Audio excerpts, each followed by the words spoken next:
ჩვენი სტუდენტების მიზანი არის ერთის მხრივ აი ამ ძალადობის გაპროტესტება აუცილებლად. მეორე მხრივ აუცილებელია დაფიქსირდეს, საზოგადოებაში ჩნდება ალბათ კითხვა, რომ სტუდენტებს სხვადასხვა აზრი გააჩნიათ რაღაც საკითხებთან დაკავშირებით. ეს არის 11 დამოუკიდებელი ჯგუფი და ასე შემდეგ და ასე შემდეგ.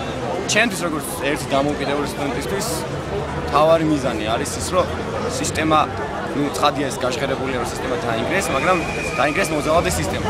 ერთის მხრივ ჩვენ უნდა გავიაზროთ ის, რომ ამ სისტემის, ამ საზოგადოების ნაწილი ვართ, ერთ-ერთი ყველაზე ძლიერი ნაწილი ვართ და ეს სისტემა იმიტომ არის ცუდი, რომ საზოგადოების კონტროლი ძალიან ცოტა ხნის განმავლობაში ჰქონდა დაახლოებით თავიდან რევოლუციის შემდეგ ძალიან ცოტა ხნის განმავლობაში და შემდეგ ხელისუფლებამ იგრძნო, რომ მას შეეძლოთ ყველაფრის გაკეთება.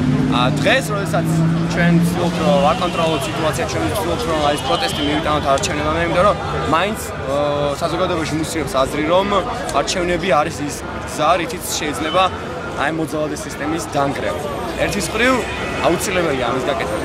მეორე მხრივ ჩნდება აზრი, რომ როგორც წეღან აღნიშნე, რომ სტუდენტები ერთმანეთს უპირისპირდებიან და ასე შემდეგ. ეს ძალიან კარგია, იმიტომ რომ ჩამოყალიბდება აი აქციების, დემონსტრაციების და ასე შემდეგ დამთავრების შემდეგ, ხო?